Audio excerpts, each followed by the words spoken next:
Elsie Michaels, and I am a blogger, and this is one of the books I'm going to be blogging about, but I'm also a blabber, and so this is kind of for my friends, and I might end up sharing it with others. So it's called A Super Upsetting Cookbook About Sandwiches, and I love all things weird, so I'm like, oh my gosh.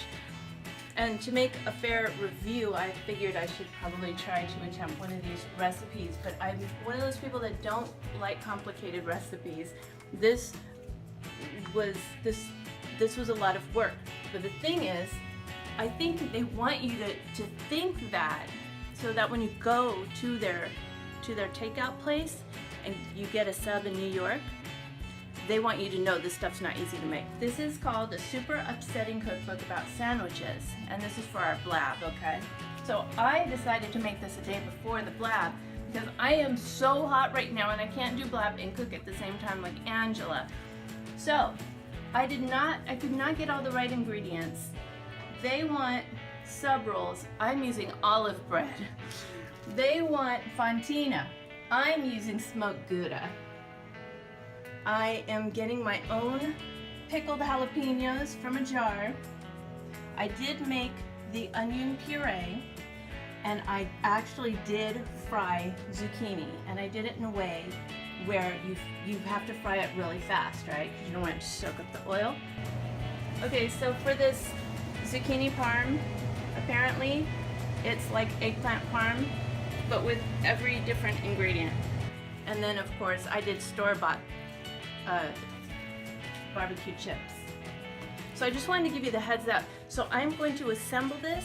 I'm going to put it in the broiler, and then we're going to try it. So this is about to go into the broiler. Remember, I didn't have Fontina cheese, so that is smoked Gouda, fried zucchini, onion puree, and an olive loaf. But this is what it's supposed to look like. You can, yeah.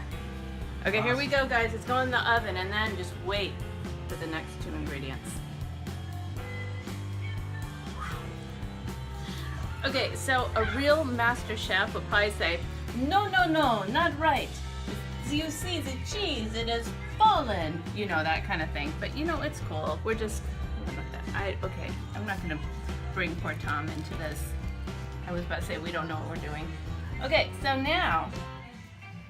I'm the cameraman, I have no voice, by the way. This is the, yes you do. We just heard you. Because I would have said, our own master chef's Italian. Wow. Yeah. That was Italian? That was supposed to be That's French. what it sounded like. I don't think that was French. Really? It sounded Italian to me. Wow. Okay, so this is that pickled jalapeno, and this is, you guys, the secret ingredient. You gotta be kidding me. No you joke. didn't just do that. You just put barbecued Hawaiian barbecue potato chips on that amazing looking sandwich. I did, and I have to tell you, I've always been a fan, this is true, I've always been a fan of putting chips on my sandwiches because I like the crunch. Mm-hmm. And most of my life I haven't eaten meat, so that was like a main ingredient for me. But anyway, I probably put a little too many. But anyway, here you go. There's never enough barbecue potato chips on a sandwich as far as I'm concerned. Wait, keep that thing going, because it's kind of important to show you what the sandwich is supposed to look like and the sandwich that we made. I think ours looks just as good.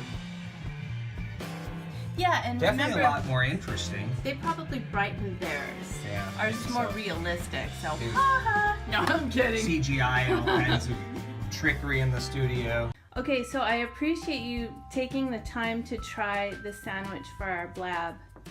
Are you scared? Nope. Right. This is actually probably more than a mouthful, so I'm going to do my best here to kind of... So far, so great. You know what's funny? You remind me of wine when you look at the back and it doesn't tell you what you're actually drinking. It just explains to you what it is. I like the bread. The cheese is fantastic. Oh, okay. Along with the onion puree. Really has a nice texture to this wonderful sandwich. For those who like it hot, there's jalapenos, which I like it hot. Pickled jalapenos. Pickled, not fresh. And the zucchini, of course, well, just does fresh a really ones. nice job sort of taking place of what would probably be, you know, your ham or your turkey or your meatballs, whatever you like. I'm going to give this sandwich an 8.5. Really? Yeah, I think it's extremely delicious. I'm Tom Richards, and that's my sandwich review for this week. We're coming at you next week with some more sandwich reviews. Cheers.